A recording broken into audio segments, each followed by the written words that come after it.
Sarah Martinez never imagined she would end up in a war zone when she started medical school.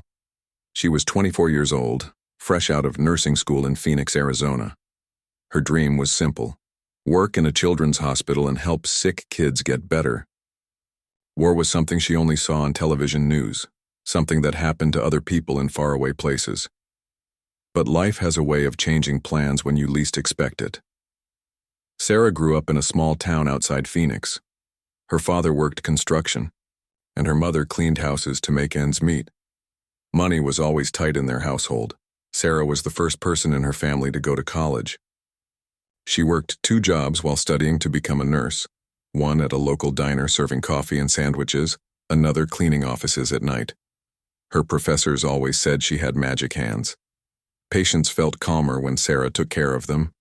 She could start an IV on the most difficult patients when other nurses failed. Children stopped crying when she entered their rooms. Her fellow students often joked that she could heal people just by looking at them. After graduation, Sarah got her dream job at Phoenix Children's Hospital.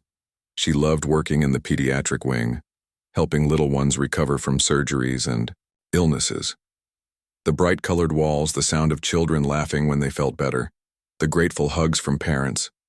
It all made the long hours and low pay worth it. Everything changed on a Tuesday morning in September. Sarah was getting ready for work when her phone buzzed with a text message from her older brother, Miguel. He was a Marine stationed overseas, and his messages were usually short and cheerful. This one was different.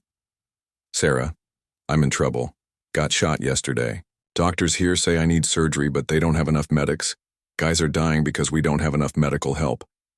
Wish you were here, sis. We really need people like you." Sarah's hands shook as she read the message. Miguel was her only sibling, her best friend growing up. He had joined the Marines right after high school to help pay for Sarah's college education. Every month he sent money home to help with her student loans. That evening, Sarah couldn't focus on her patients. She kept thinking about Miguel lying in some military hospital, possibly dying because there weren't enough medics to help wounded soldiers. She researched military medical programs online and discovered something called the Navy Medical Corps Reserve. The program allowed civilian nurses and doctors to serve part-time in military medical units. They would train on weekends and could be called to serve during emergencies or deployments.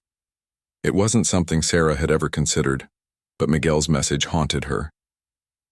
3 weeks later, Sarah walked into a Navy recruiting office in downtown Phoenix. The recruiter, Petty Officer Johnson, was a friendly woman in her 30s who had served 2 tours overseas as a medic. "What brings you here today, Miss Martinez?" Petty Officer Johnson asked. Sarah explained about her brother and her desire to help. She showed her nursing credentials and college transcripts. Petty Officer Johnson was impressed by Sarah's grades and work experience. "You have exactly the kind of background we need," Johnson said. "But I have to be honest with you. This isn't like working in a regular hospital. You'll be treating combat injuries in dangerous situations. Some people can't handle the pressure." Sarah thought about Miguel's message and all the soldiers who might be suffering without proper medical care. "I understand the risks. When can I start training?" The next 6 months changed Sarah's life completely. She kept her job at the Children's Hospital during the week but spent every weekend at Navy medical training facilities. She learned to treat gunshot wounds, explosive injuries, and battlefield trauma. The training was intense and sometimes scary. Her instructors taught her how to work under pressure, how to make quick decisions that could save lives, and how to stay calm when everything around her was chaos. Sarah discovered she was naturally good at emergency medicine. While other trainees struggled with the fast pace and high stress, Sarah thrived. During one training exercise, instructors created a mock battlefield with fake explosions, smoke, and actors pretending to be wounded soldiers. Many trainees froze up or made mistakes under pressure. Sarah moved through the chaos like she had been doing it her whole life, quickly assessing injuries and providing treatment. "Martinez, where did you learn to stay so calm under pressure?" asked Chief Petty Officer Williams, her main instructor. "I guess taking care of scared kids in the hospital taught me to focus on helping people instead of worrying about everything else happening around me," Sarah replied. Her fellow trainees started calling her Steady Sarah, because nothing seemed to shake her confidence. She could start an IV while mortar shells exploded in training simulations. She could perform emergency surgery with instructors, yelling and creating distractions. After completing basic training, Sarah received additional specialized training in combat medicine. She learned advanced techniques that most civilian nurses never needed: how to treat severe burns in field conditions, how to perform emergency surgery without proper equipment, how to keep someone alive long enough to get them to a real hospital. 6 months after walking into that recruiting office, Sarah received her orders. She would deploy to Afghanistan as part of a forward medical unit. Her job would be to provide emergency medical care at a small outpost near the Pakistani border, one of the most dangerous areas in the war zone. Sarah's parents were terrified when she told them about her deployment. Her mother cried for hours, begging her to change her mind. Her father was proud but worried sick. "Mia, why do you have to go so far away to help people?" her mother asked. "There are sick people here who need help too." Sarah hugged her mother tightly. "Miguel is over there, Mama, and there are other people's sons and daughters who need help. I have skills that can save lives. How can I stay here knowing I could make a difference?" 2 weeks before her deployment date, Sarah received another message from Miguel.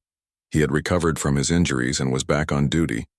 His unit had received reinforcements, including new medics. "Sarah, I heard you're coming over here. I can't believe my little sister is going to be a combat medic. Stay safe and thank you for doing this. You're going to save a lot of lives." As Sarah packed her gear and prepared to leave for Afghanistan, she had no idea that within days of arriving, she would face a situation that would test every skill she had learned and change her life forever. The flight to Afghanistan felt like the longest journey of Sarah's life. She sat in the cramped military transport plane surrounded by other soldiers, heading to various bases across the country. Most of them were young men who looked barely old, enough to drink, trying to act tough while hiding their nervousness. Sarah spent the flight reviewing her medical training materials and trying not to think about what awaited her. She had packed light, just essential medical supplies, a few personal items, and photos of her family. The most important thing she carried was a small silver cross her grandmother had given her years ago. When the plane finally landed at Bagram Air Base, Sarah felt overwhelmed by the heat, dust, and noise. Helicopters flew overhead constantly, trucks moved supplies across the massive base, and soldiers hurried between buildings with serious expressions on their faces. A sergeant named Rodriguez met Sarah at the transport terminal. He was a stocky man in his 40s with kind eyes and graying hair at his temples. "You must be Martinez, our new medic," he said, shaking her hand firmly. "Welcome to Afghanistan. How was your flight?" "Long and bumpy," Sarah replied, trying to sound more confident than she felt. Rodriguez laughed. "That's the easy part. Wait until you ride in one of our helicopters. Come on, let me show you around the base and then we'll get you settled in." Bagram was like a small city in the middle of nowhere. There were dining halls, gyms, shops, and even a coffee shop that reminded Sarah of home. But the tall concrete, walls topped with razor wire, and the constant sound of aircraft reminded her this was definitely not home. After getting her gear and settling into her quarters, Sarah reported to the base medical facility. The hospital was surprisingly modern and well-equipped. She met Dr. Peterson, the chief medical officer, who would be her supervisor. Dr. Peterson was a tall, thin man in his 50s who had served in Iraq before coming to Afghanistan. He reviewed Sarah's training records and seemed impressed by her qualifications. "Martinez, your instructors gave you excellent reviews," Dr. Peterson said. "But I need to know, have you ever seen real combat injuries before? Training is one thing, but the actual battlefield is something else entirely." Sarah shook her head honestly. "No, sir. The most serious trauma I've dealt with was car accidents and emergency room cases back home." "That's what I thought. I'm going to start you here at the base hospital for a few weeks. You'll work with our trauma team and get used to treating combat injuries in a controlled environment. Once you're comfortable with that, we'll talk about assigning you to a forward operating base." For the next 3 weeks, Sarah worked 12-hour shifts at the base hospital. She treated soldiers with various injuries: gunshot wounds, shrapnel damage from explosions, burns, broken bones, and infections. The work was intense but rewarding. She learned to work faster and more efficiently than she ever had before. The other medical staff quickly accepted Sarah as part of their team. She had a calm presence that helped both patients and fellow medics during stressful situations. Her experience with children's medicine proved surprisingly useful. Wounded soldiers often acted like scared kids when they were badly hurt. One night, a helicopter brought in 5 soldiers who had been injured when their vehicle hit a roadside bomb. One young soldier named Private Jackson had severe leg injuries and was going into shock from blood loss. The trauma team worked frantically to save his life.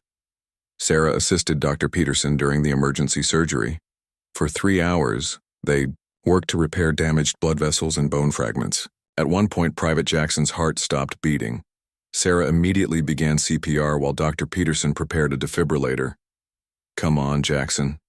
Don't give up on us," Sarah whispered as she performed chest compressions. After what felt like forever, his heart started beating again.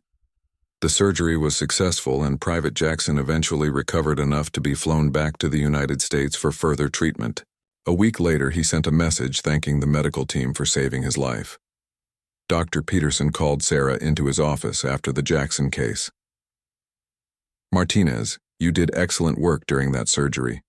You stayed calm under extreme pressure and made good decisions. I think you're ready for a more challenging assignment." He spread a map of Afghanistan on his desk and pointed to a small dot near the Pakistani border. "This is Forward Operating Base Chapman. It's a small outpost with about 200 soldiers. They need a medic who can handle trauma cases independently. The nearest major medical facility is a 2-hour helicopter flight away, so you'll be the primary medical care for anything that happens there." Sarah studied the map. Chapman was in a remote area surrounded by mountains and marked as a high-risk zone. "What kind of injuries should I expect there?" "Everything," Dr. Peterson replied seriously. "Gunshot wounds, explosions, accidents, illnesses. Sometimes you'll have multiple casualties at once. The soldiers there depend completely on their medic.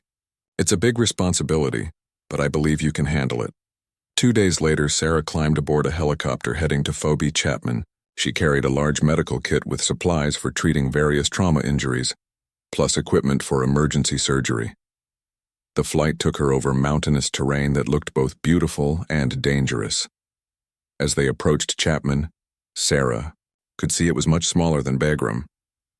The base consisted of several small buildings surrounded by high concrete walls and guard towers. Mountains rose on all sides, and the landscape looked harsh and unforgiving. The helicopter landed in a cloud of dust. Sarah grabbed her gear and ran toward the buildings, keeping her head low as the helicopter's rotors spun overhead. A soldier waved her toward what looked like the main building. Captain Williams, the base commander, greeted Sarah in his office. He was a serious man in his 30s who looked like he hadn't slept well in months. "Martinez, welcome to Chapman. I hope you're ready to work because we need you. Our last medic was injured in a mortar attack 2 weeks ago. Since then, we've been making do with basic first aid training, but that's not enough out here." Captain Williams showed Sarah the medical facility, which was much smaller and less equipped than the hospital at Bagram. She would have to work with basic supplies and make do with whatever was available. "The good news is that most of our injuries are minor. Cuts, infections, sprains, that kind of thing," Captain Williams explained. "The bad news is when something serious happens, you're our only hope until we can get a medevac helicopter here." That evening, Sarah settled into her quarters and tried to call her family using the base's satellite phone system. She managed to reach her mother, who was relieved to hear her voice. "How are you doing, Mija? Are you safe there?" "I'm fine, Mama.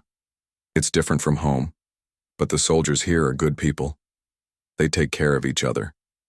Sarah didn't mention how remote and dangerous Chapman was. She didn't want to worry her mother more than necessary. After the phone call, Sarah walked around the small base to get familiar with the layout. The soldiers she met were friendly but cautious. They had learned not to get too attached to new arrivals because people came and went frequently.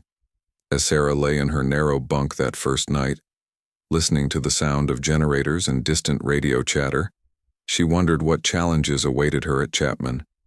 She had no idea that in less than 48 hours, she would face the most difficult test of her life. Sarah's first full day at Forward Operating Base Chapman started quietly. She spent the morning organizing her medical supplies and getting familiar with the equipment. The medical facility was basic but clean, with everything she needed for routine care and minor emergencies. Around noon, Sergeant First Class Thompson knocked on her door. Thompson was the base's senior non-commissioned officer, a veteran with 15 years of military experience who had served in both Iraq and Afghanistan. "Doc, you ready for some patients?" Thompson asked with a grin. "Got a few soldiers who could use some medical attention." Sarah's first patients were typical for a military outpost. A soldier with an infected cut on his hand, another with stomach problems from eating questionable local food, and a third who had twisted his ankle during a patrol. These were the kinds of cases Sarah felt comfortable handling. While treating the soldier with the infected cut, she learned more about life at Chapman. The soldiers here were part of a unit tasked with training Afghan military forces and conducting security patrols in the surrounding villages. "The work is important, but it's dangerous," explained Specialist Chen, the soldier with the ankle injury. "The enemy knows where we are and they don't like what we're doing here. We get attacked pretty regularly, mortars, rockets, small arms fire." Sarah cleaned and bandaged Chen's ankle while asking about the base's security procedures. "What should I do if we come under attack while I'm treating patients?" "First priority is always taking care of wounded soldiers," Thompson answered. "We have a bunker system throughout the base. If things get really bad, we'll move patients to the most secure areas."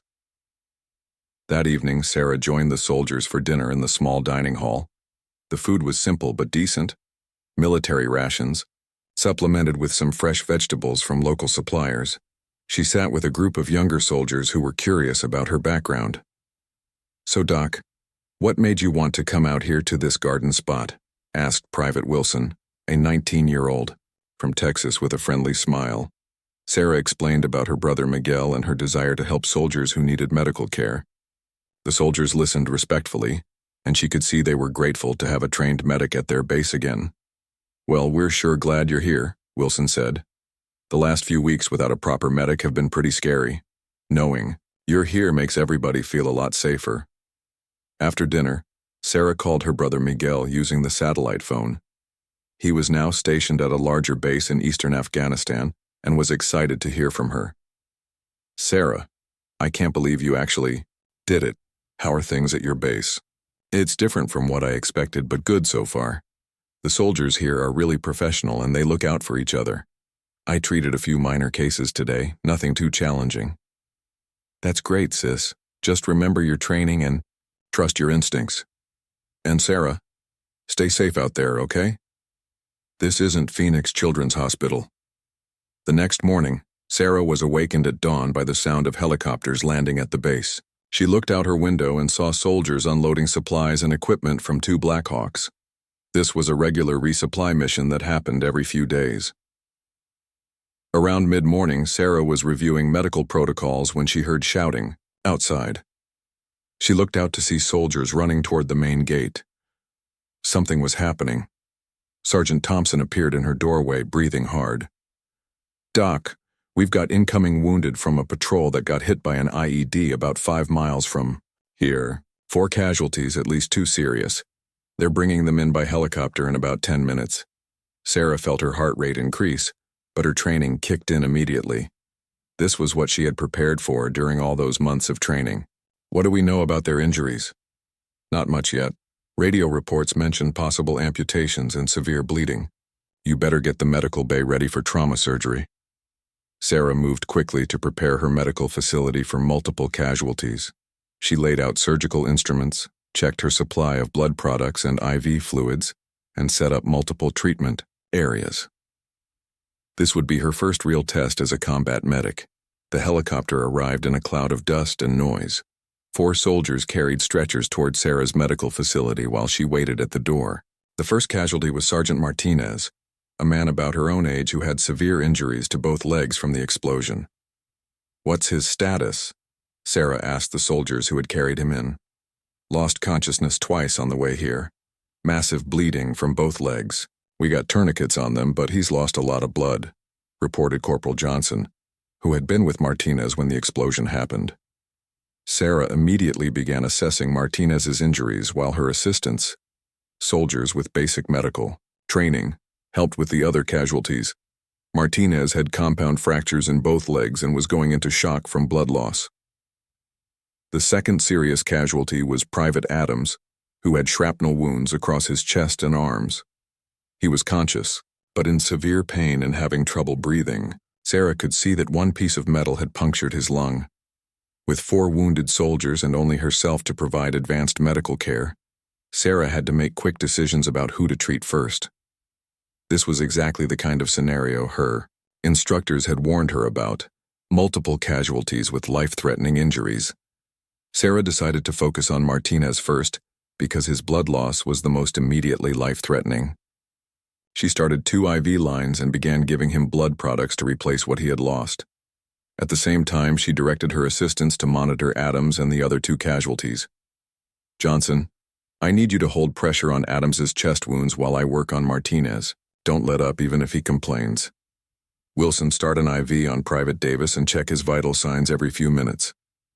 For the next hour, Sarah worked frantically to stabilize her patients. She performed emergency surgery on Martinez to control his bleeding and temporarily repair his leg fractures. She inserted a chest tube into Adams to reinflate his collapsed lung. The other 2 casualties had less serious injuries but still needed careful monitoring. By the time medevac helicopters arrived to transport the seriously wounded soldiers to the hospital at Bagram, Sarah was exhausted but satisfied. All 4 soldiers were stable and would survive their injuries. Captain Williams found Sarah cleaning up her medical facility after the helicopters departed. She was covered in blood and looked drained, but her eyes were bright with accomplishment. "Martinez, I heard you did outstanding work today.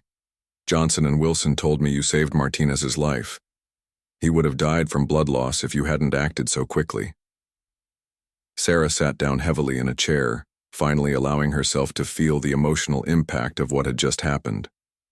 "I just did what I was trained to do, sir, but it was scary having 4 serious casualties at once." "That's exactly the kind of situation we face out here," Captain Williams replied. "And you handled it like a veteran. The soldiers at this base now know they can count on you when things go bad." That evening, Sarah called Dr. Peterson at Bagram to report on her first major trauma case. He was impressed by her description of the emergency procedures she had followed. "Martinez, you did everything right today. Your quick thinking and surgical skills saved at least 1 life, possibly 2. How do you feel about handling cases like this in the future?" Sarah thought about the question carefully. The day had been stressful and challenging, but she had felt confident in her abilities throughout the crisis. "I think I can handle it, sir. It was intense, but I knew what to do. My training prepared me well." "Good to hear. Chapman is lucky to have you." As Sarah settled into her bunk that night, she reflected on how much her life had changed in just a few months. From treating children with minor illnesses in Phoenix to performing emergency surgery in a combat zone in Afghanistan, it seemed impossible that this was the same person. But she felt proud of what she had accomplished and confident that she could handle whatever challenges lay ahead. She had proven to herself and her fellow soldiers that she belonged at Chapman. What she didn't know was that her biggest test was still to come. 3 weeks had passed since Sarah's first major trauma case at Chapman. Word had spread throughout the region about the skilled medic at the small outpost. She had treated dozens of soldiers with various injuries and illnesses, building a reputation for competence and calm under pressure. The soldiers at Chapman had completely accepted her as part of their family. They joked with her during meals, asked her advice about personal problems, and trusted her completely with their medical care. Sarah felt more confident and capable than ever before in her life. On a quiet Thursday morning, Sarah was treating Specialist Rodriguez for a minor skin infection when Captain Williams burst into the medical facility looking more stressed than usual. "Doc, we've got a problem. Intelligence reports suggest enemy forces are planning a major attack on Chapman within the next few days. We're going to be reinforcing our defenses and bringing in additional troops." Sarah looked up from bandaging Rodriguez's arm. "What does that mean for medical preparations?" "It means you need to get ready for a lot more casualties than you've handled before." We're talking about a coordinated attack with multiple enemy units. If intelligence is right, this could be the biggest fight Chapman has seen. That afternoon, 2 helicopters brought in 30 additional soldiers to help defend the base. Sarah worked with Sergeant Thompson to expand her medical facility and stockpile additional supplies. They set up extra treatment areas in the dining hall and identified the most secure locations for treating wounded soldiers during active combat. Sarah also worked with the newly arrived soldiers to identify those with medical training who could assist her during a mass casualty situation. She found 3 soldiers with combat medic experience and 2 others who had been hospital corpsmen in the Navy. "Doc, you've got a good setup here," said Hospital Corpsman Second Class Davis, one of the Navy veterans. "But if we get hit as hard, as intel suggests, you're going to be dealing with more wounded than you can handle alone." Sarah knew Davis was right. During her training, instructors had emphasized that mass casualty situations were the ultimate test for military medics. She would have to make difficult decisions about who to treat first and how to manage limited resources. On Friday evening, enemy forces began probing Chapman's defenses with small attacks. Mortar rounds landed near the base, and snipers took shots at soldiers on guard duty. Nobody was seriously injured, but everyone knew these were just preliminary attacks. Sarah spent Friday night checking and rechecking her medical supplies. She organized trauma kits for different types of injuries and made sure all her equipment was in perfect working order. She also reviewed emergency procedures with her medical assistants. At 0300 hours on Saturday morning, Sarah was awakened by the loudest explosion she had ever heard. The entire base shook, and debris fell from the ceiling of her quarters. Emergency alarms started blaring throughout Chapman. Sarah grabbed her medical gear and ran toward her facility. Outside, she could see fires burning in several locations around the base. More explosions echoed across the compound as enemy mortars and rockets struck different targets. "Doc, over here!" Sergeant Thompson was waving her toward the command bunker. "We've got wounded coming in from the north gate." Sarah's first casualties arrived before she even reached her medical facility. 2 soldiers carried Private Wilson, who had severe burns on his arms and face from an explosion that destroyed part of the north wall. As Sarah began treating Wilson, more wounded soldiers arrived. The enemy attack was massive and coordinated, with forces attacking Chapman from 3 different directions simultaneously. Explosions continued to rock the base as Sarah worked.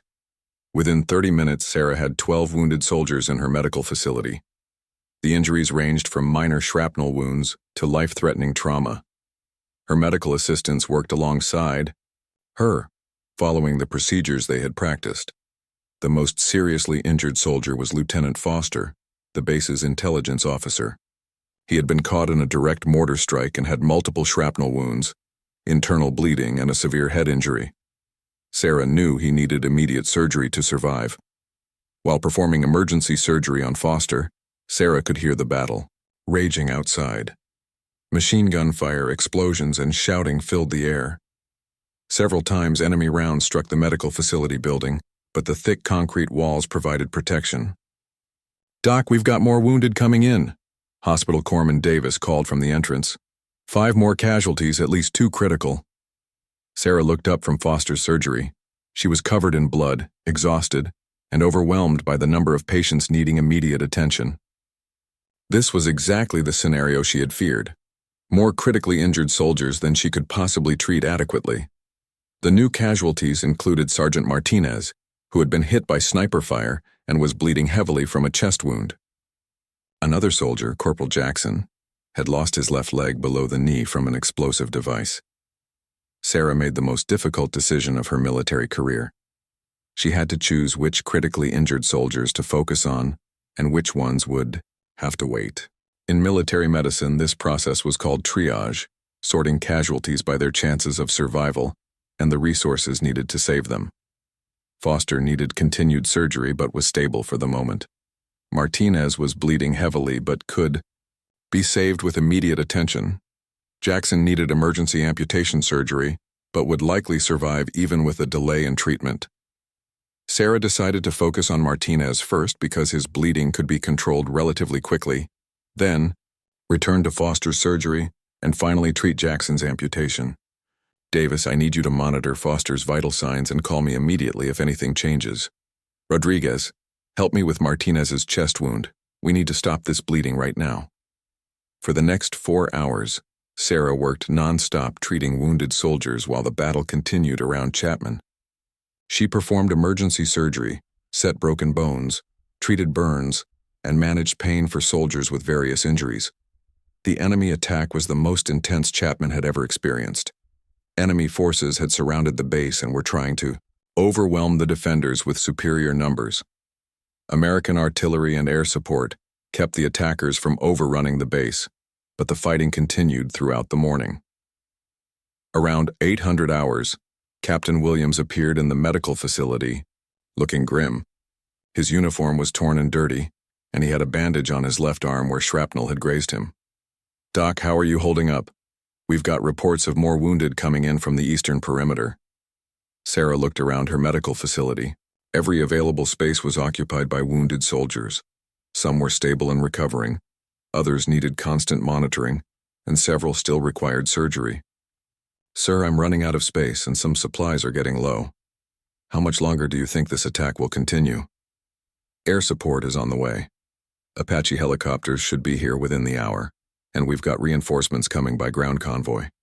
But the enemy is determined to overrun Chapman. This could go on for several more hours. As if to emphasize the captain's words, another massive explosion shook the building.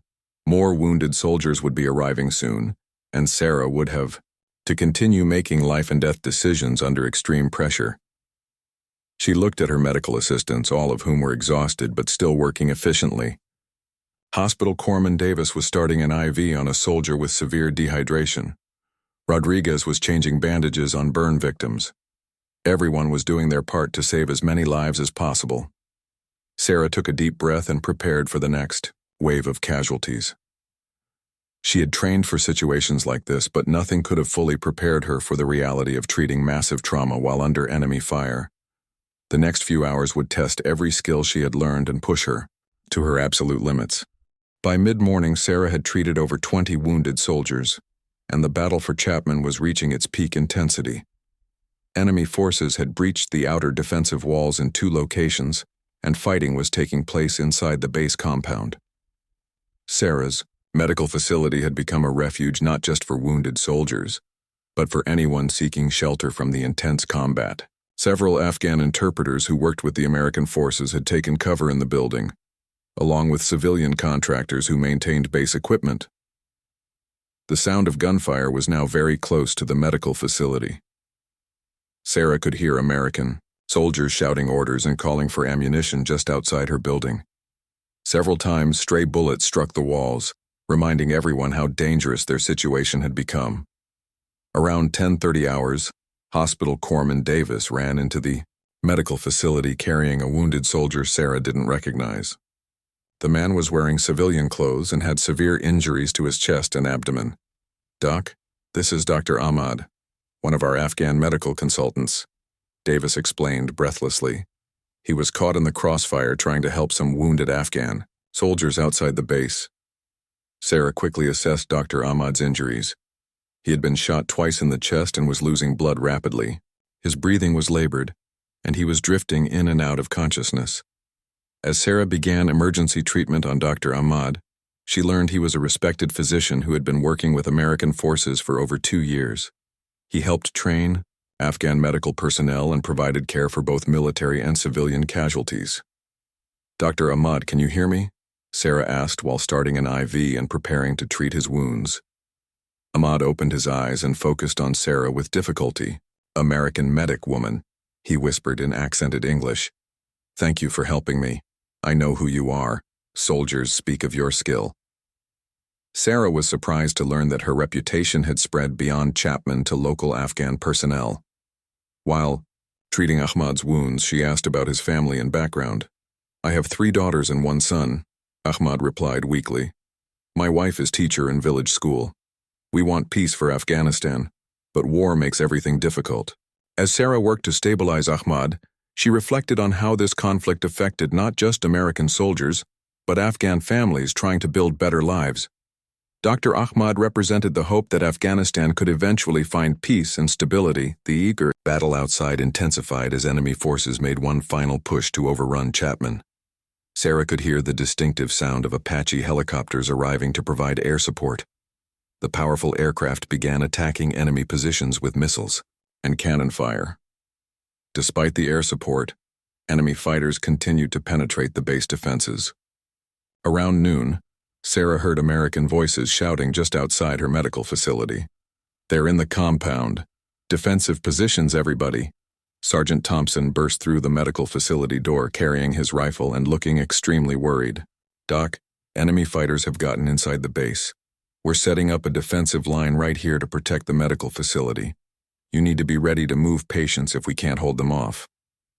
Sarah looked around at her patients. Several were still in critical condition and couldn't be moved safely. Lieutenant Foster was recovering from surgery but remained unconscious. Sergeant Martinez was stable but needed constant monitoring. Dr. Ahmad required ongoing treatment for his chest wounds. "Thompson, I can't move the critical patients. Moving them could kill them. We'll have to hold this position." "I understand, Doc. We'll do everything we can to keep them away from here." For the next hour, Sarah continued treating patients while listening to intense gunfire just outside her building. American soldiers were fighting room-to-room combat with enemy forces who had infiltrated the base. At one point, Sarah heard explosions very close to the medical facility. The building shook violently and dust fell from the ceiling. Several patients cried out in fear, and Sarah worked to calm them while continuing medical treatment. "It's okay. Everybody stay calm," Sarah said in a steady voice. "Our soldiers are protecting us. Just focus on getting better." Around 1300 hours, the gunfire outside began to subside. Sarah could hear American soldiers calling all clear in different areas of the base. The immediate threat to the medical facility appeared to be over. Captain Williams appeared in the doorway looking exhausted but relieved. His uniform was covered in dirt and cordite residue, and he had a fresh bandage on his forehead. "Doc, how are things in here?" "We've pushed the enemy back outside the walls. Air support and reinforcements turned the tide," Sarah gave him. 2 months after the battle at Chapman, Sarah received orders that would change her life once again. She was being transferred to a larger base near Kabul to help train Afghan medical personnel and establish field hospitals throughout the region. News came as a surprise to everyone at Chapman.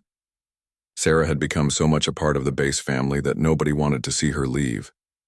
The soldiers had grown to depend on her not just for medical care, but for the calm confidence she brought to their dangerous daily lives.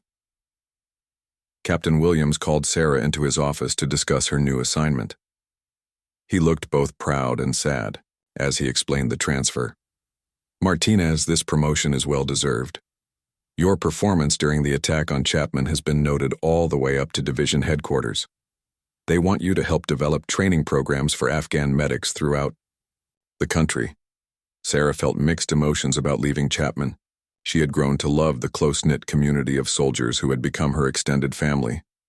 But she also recognized that training Afghan medical personnel could have a lasting impact on the country's healthcare system.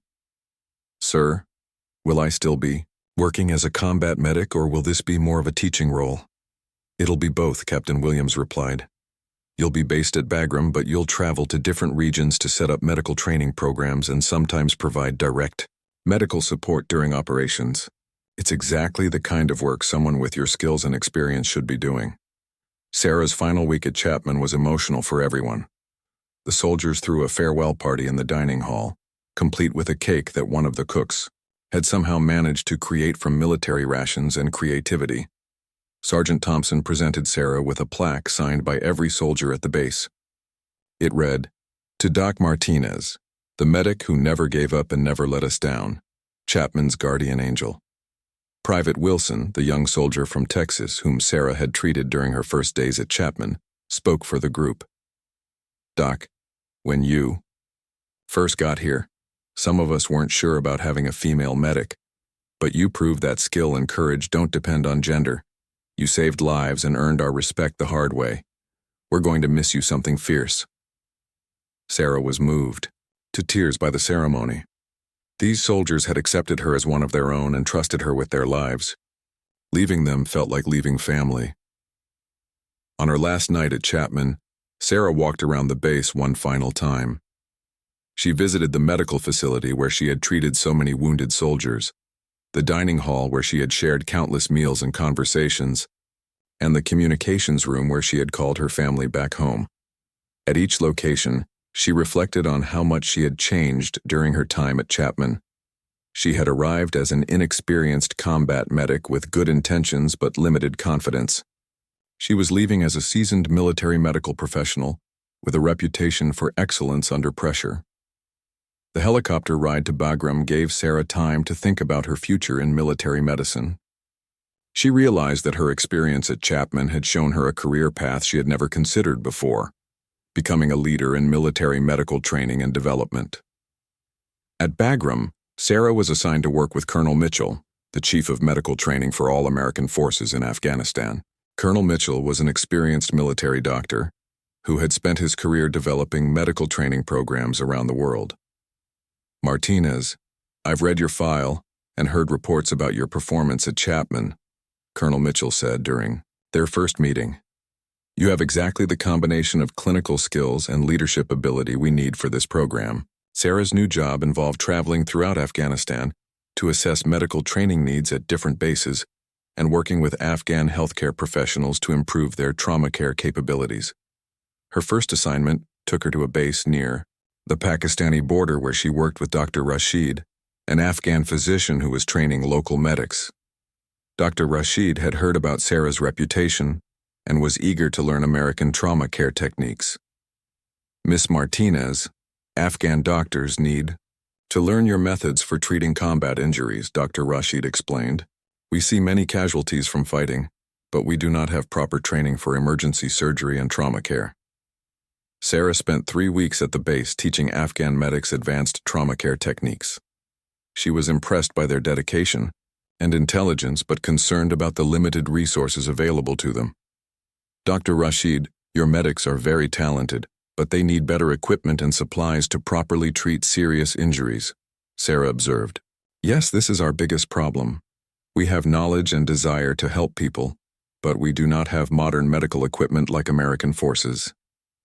Working with Afghan medical personnel gave Sarah a new perspective on the war and its impact on the country's people. She realized that training Afghan doctors and medics was one of the most important contributions she could make to long-term stability in Afghanistan. Over the following months, Sarah traveled to bases throughout the country, training both American and Afghan medical personnel. She developed standardized trauma care protocols that could be used at remote outposts with limited resources. Her reputation continued to grow throughout the military medical community.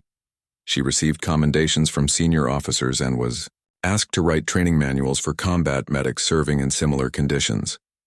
6 months into her new assignment, Sarah received a message that made her incredibly proud. It was from Lieutenant Foster, the intelligence officer whose life she had saved during the attack on Chapman. "Doc Martinez, I wanted you to know that I've made a full recovery and am back on active duty. The doctors at Walter Reed told me I wouldn't be alive if you hadn't performed that emergency surgery under combat conditions. I owe you my life and I'll never forget what you did." Sarah also heard from Dr. Ahmad, the Afghan physician she had treated during the same battle. He had recovered completely and was now working with American forces to establish civilian medical clinics in rural villages. These messages reminded Sarah why she had joined the military medical corps in the first place, to help people who needed medical care in dangerous and difficult circumstances. As her deployment in Afghanistan neared its end, Sarah reflected on how military service had transformed her life. She had discovered abilities she never knew she possessed, and found a career that combined her love of medicine with her desire to serve others. The young woman who had left Phoenix to help her brother had become a leader in military medicine, respected by soldiers and medical professionals throughout the combat theater. She had saved countless lives and trained dozens of medical personnel who would continue saving lives long after she returned home. But perhaps most importantly, Sarah had proven that courage, skill, and compassion could overcome any obstacle. The medic no one saw coming had become the medic everyone relied on when the situation was most desperate.